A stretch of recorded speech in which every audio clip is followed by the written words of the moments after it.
Welcome to Circular Firing Squad. I'm Marty Jency as a counseling faculty at Kent State University and a host for Circular Firing Squad. We have 4 members, 4 questions, and 4 answers to each question, because each squad member generates a question that we'll have to answer, ranging from the pastoral to the pathetic. Some interesting questions tonight coming up just from what has been submitted and what we're going to be working with. Let's see who's with us tonight on this episode. Hi, everyone. Elliott Ingersoll, professor of counseling at Cleveland State and host of Apply Topically. What's up, everybody? Mitch Conrad, clinical mental health counseling student at Cleveland State University and counselor trainee at Baldwin Wallace University. Hi, I am Steph Martyr, and I am a doctoral candidate at Kent State University and a licensed counselor practicing at a private practice. Okay. We are broadcasting this not only as a podcast that you can pick up later. You can pick up the audio, but you can also find us when we have a show on Sunday nights at 7:30 Eastern time at youtube.com/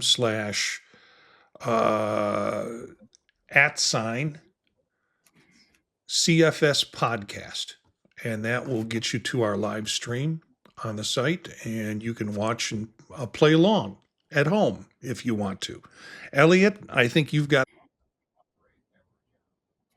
Okay. Why do you think, or do you think the counseling degree has to be a graduate degree? So I imagine some of this is coming from the idea of what it could look like in Ohio if the governor is interested in pushing this for undergrad stuff. And I have some interest in that and also some amount of concern, right? What does a 4-year undergraduate program look like? Does something like counseling move more towards a trade?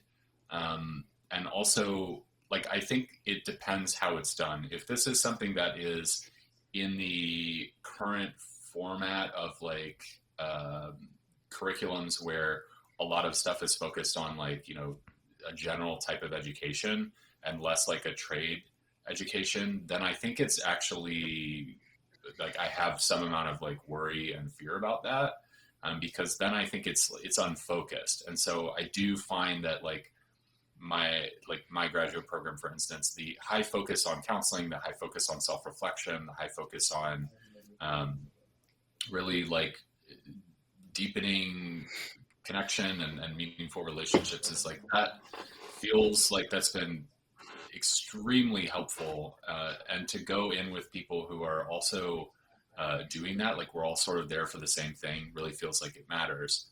And I'm worried about some of the focus of it and the intent behind it. I do think that it seems clear that more counselors, especially for kids and adolescents, is important. But I have some amount of worry based on how it could potentially be implemented. I think if it's integrated into the current system where someone's maybe getting 2 actual years of classes, how are they doing an internship? I've got a lot of questions with it right now. Don't know a ton about it, but I would say that right now I have more concerns than not.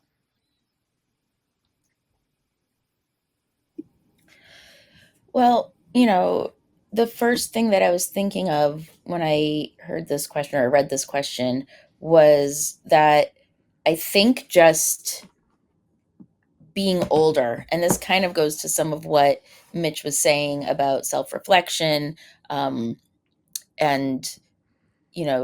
even gaining insight and having that space to kind of grow as a professional versus just learning stuff from books.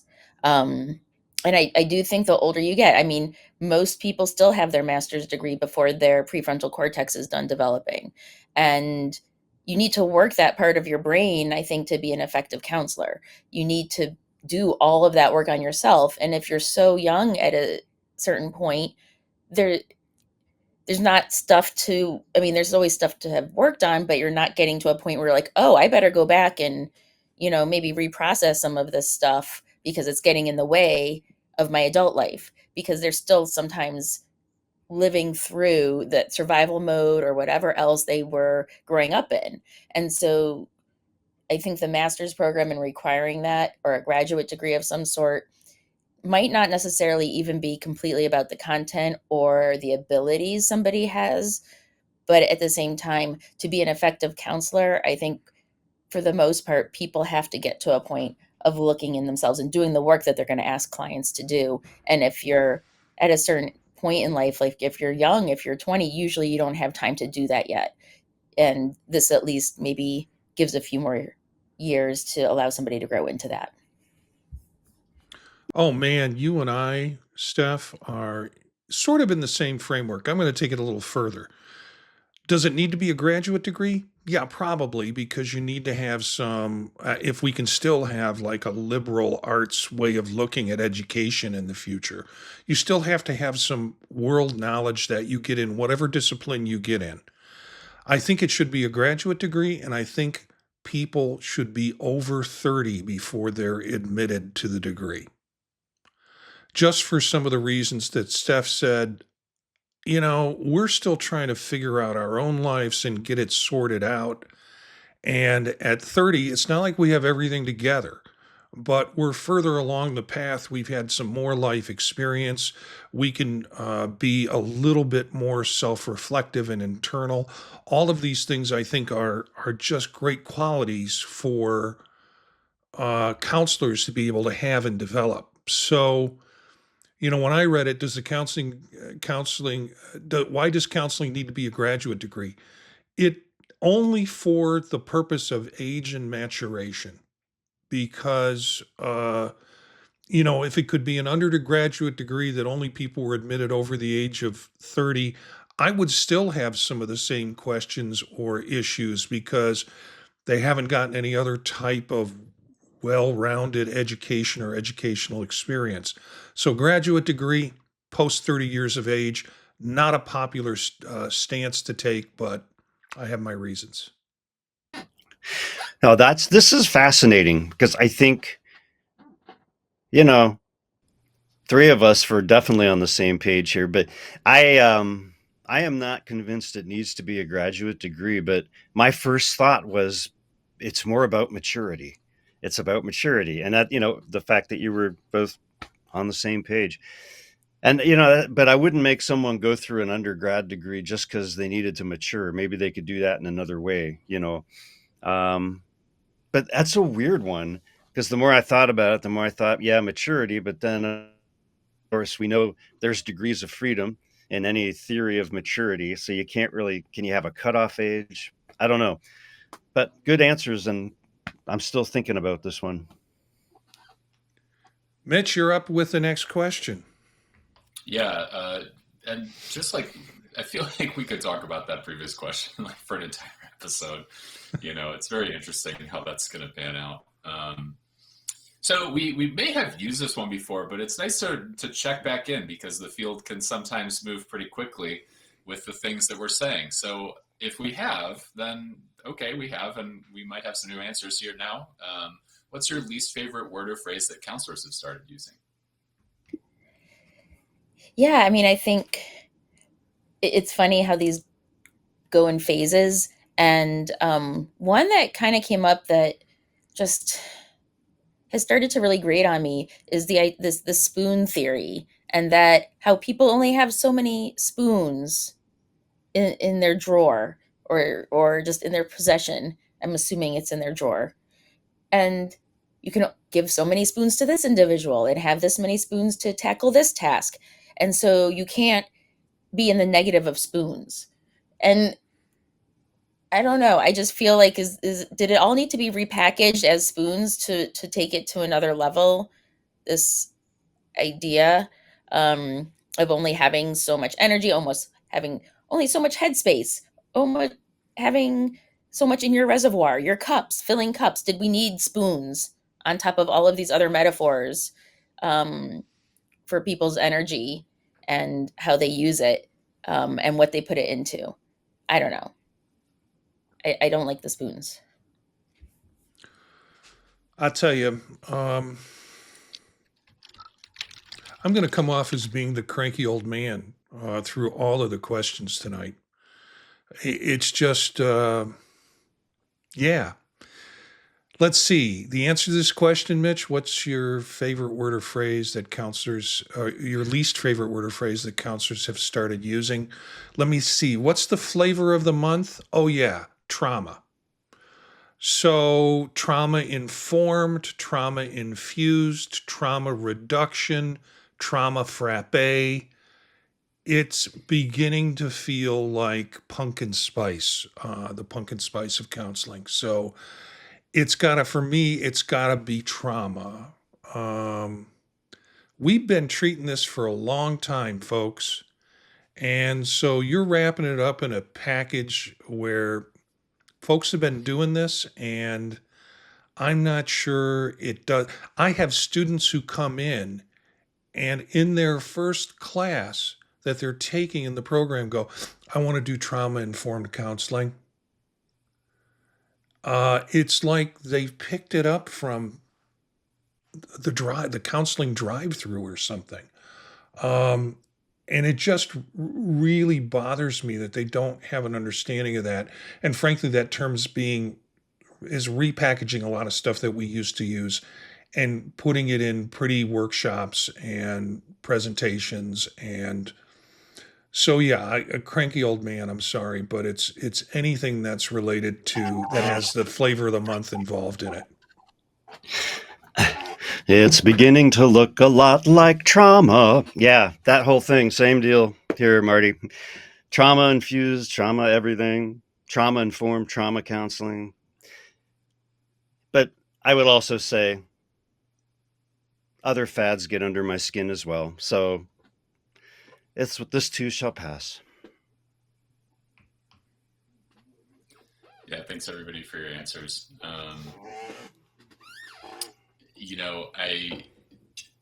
This is one that I'm not exact. I feel like I'm working through a new one, which is this idea of radical acceptance. And the reason that I don't like it, because I was getting into ACT a little bit,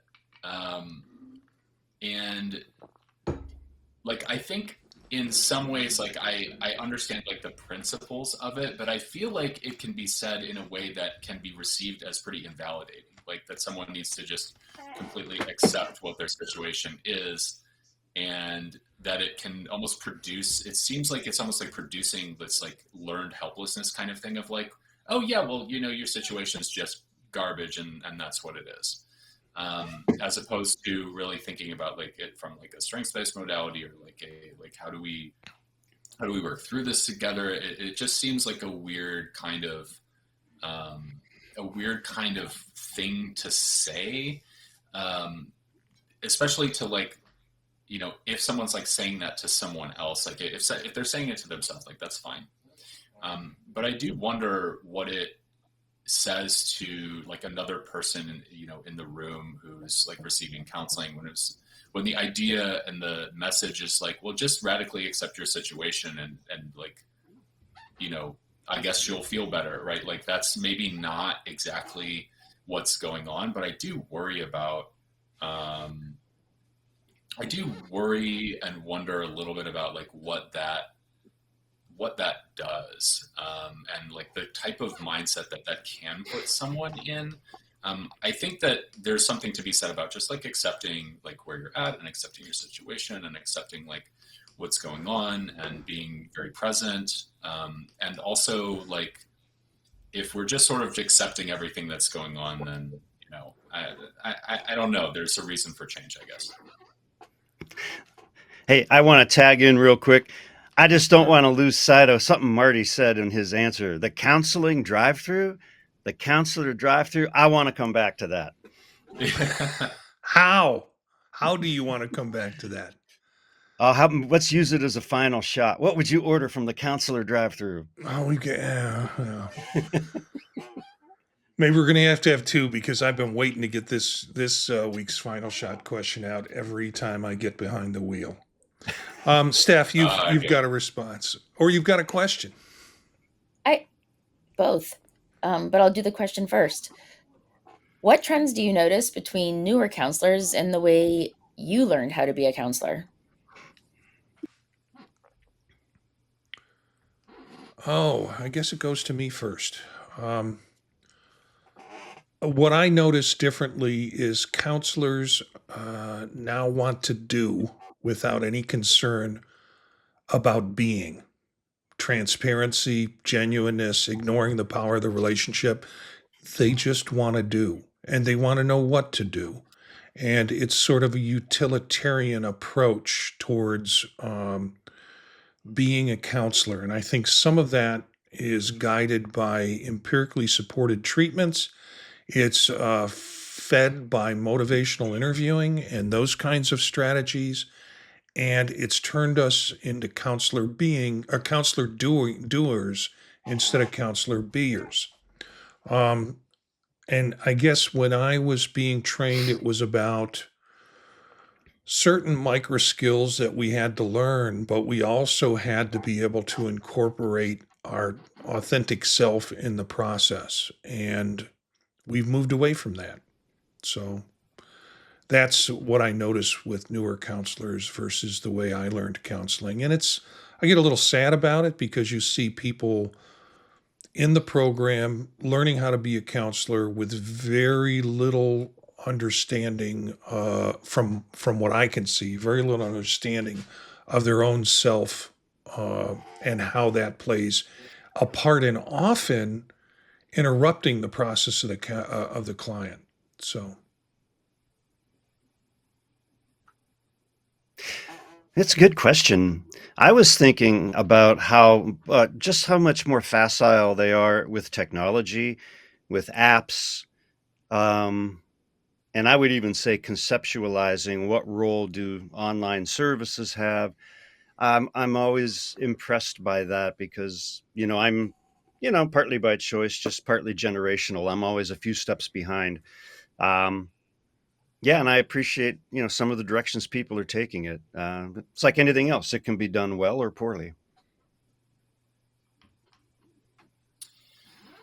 So I guess being in with a lot of newer counselors right now, I think maybe the best way for me to answer this question is like maybe what did I witness in counseling growing up that feels like very different. I know that the field is moving away from a lot of the stuff that like I received inside of counseling. So like um, I received a lot of cognitive behavioral therapy.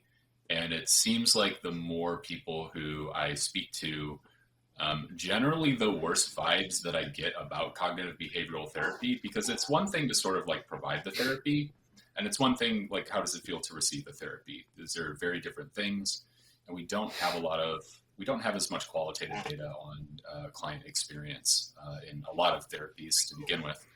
I always worry a little bit if cognitive behavioral therapy were a client and was coming into your office and was calling themselves a gold standard of something, how we would sort of react to that and what we would sort of say about that form of what we would say about that person.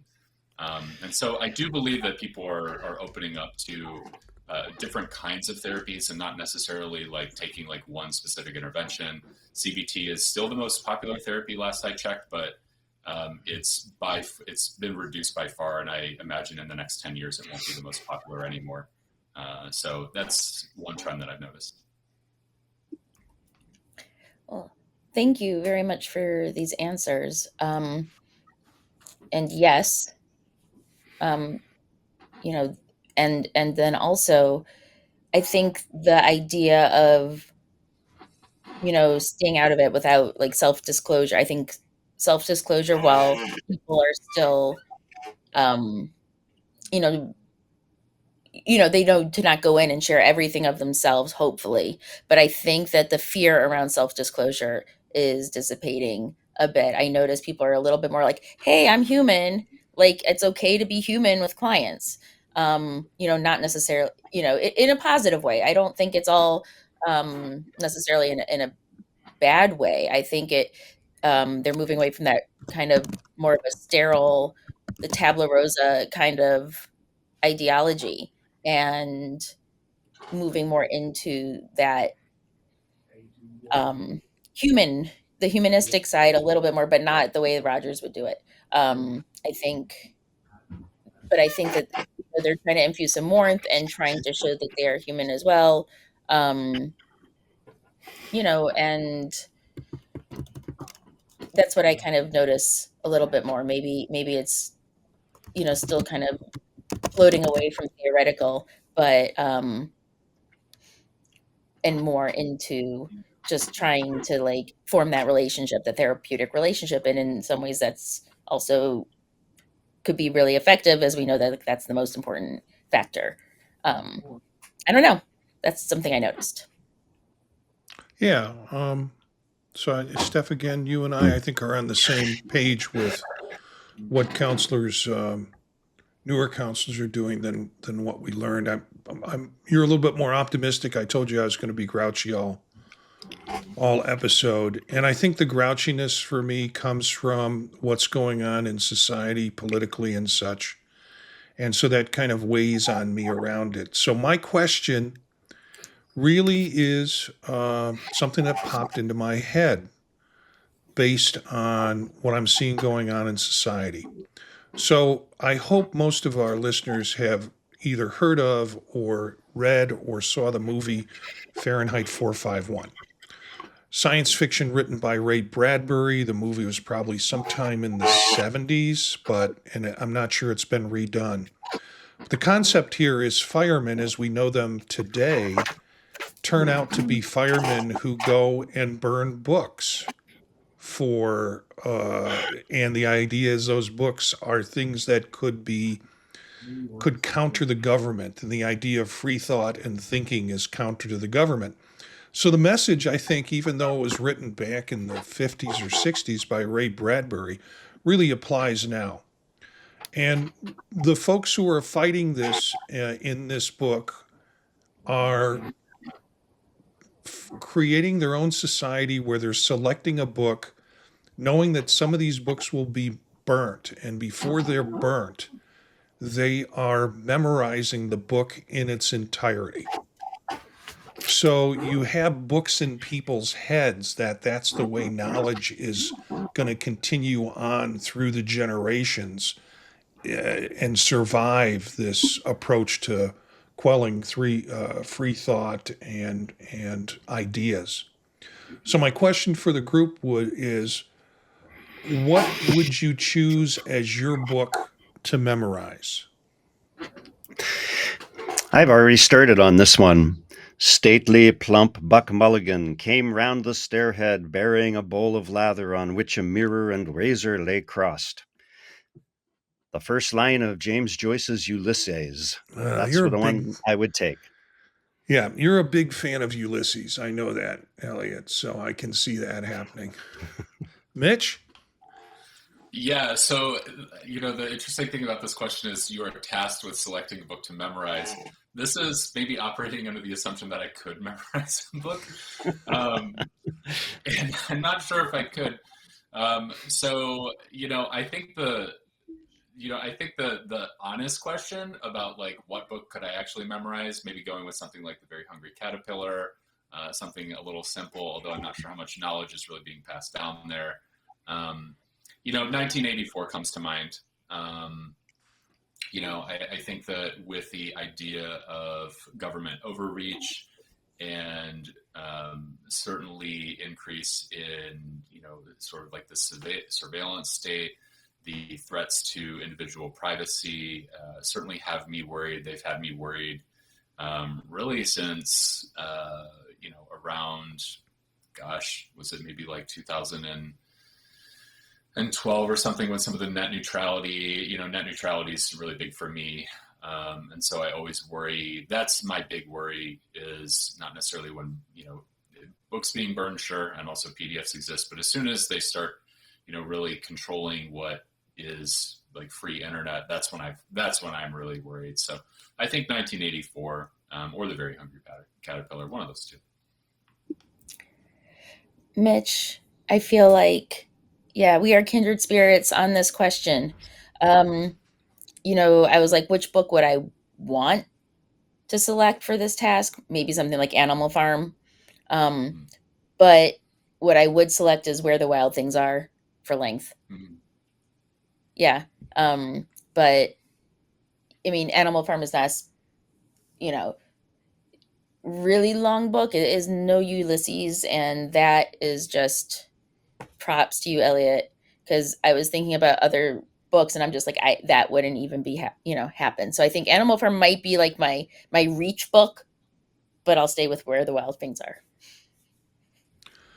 I figured all the good books or all of the masterpiece books would have been taken. Like they've done somebody's got Shakespeare, somebody's got all of Dickens is taken care of. Somebody else has measured that. So I set my sights a little lower and maybe a little more obtuse from what you would think would be standard reading fare. The first book that popped into my head was Harlan Ellison, and the book is it's a collection of his writings. And any Harlan Ellison would be good because it's counterculture, it's extremely well written, it's kind of science fiction, science future, but based in reality. The collection that I would go is Alone Against Tomorrow, and that's subtitled Essays on the Alienated. So these are all short story collections that he has put together, and the protagonists in the stories have a sense of alienation. It was one of the first books I read in Ellison that I stole from my brother's bookshelf, and I distinctly remember reading the book, reading the story, which is one of my favorites of his. I have no mouth and I must scream. And as a teenager, just those words kind of struck some meaning. So Harlan Ellison would be a pleasure to be able to memorize and carry that on to future generations if they were going to burn all the books. And my guess his would be the first books they'd want to burn.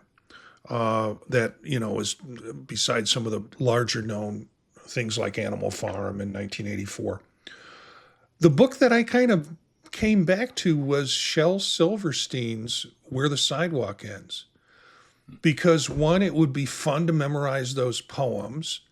It would be cool to have to recite them over and over again in your head and out loud to be able to remember them. And let alone to do it in a Shel Silverstein voice makes it even more entertaining.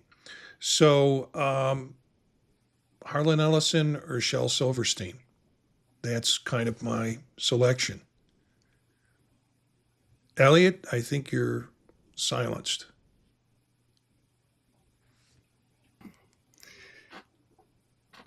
Sorry, All it was right. a timed joke. Oh, okay. It's out of time now. All right, we've moved on to final shot question. Other drivers' moves that give you road rage. I really have been doing better with this, but I still think bumper chasing or bullying other people. And sometimes then I'll get behind them and bumper chase them. Like, who's the jerk now?